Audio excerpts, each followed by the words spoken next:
How to use Amazon points for discount in Amazon. So here in place of reviews, you can see Amazon points in case of your region. I'm not in that region. I belong to a different region. That's why I can't see it.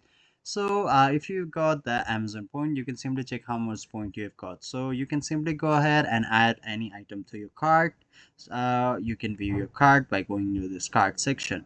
If you're not added, simply go ahead and add them. Now, once you proceed to checkout, here you can see there will be an option reading like use Amazon points or use points. So once you press on that use points option, then you will be getting the total order, that is order total, that will be discounted by your Amazon point, and you will see the total by or the discounted total.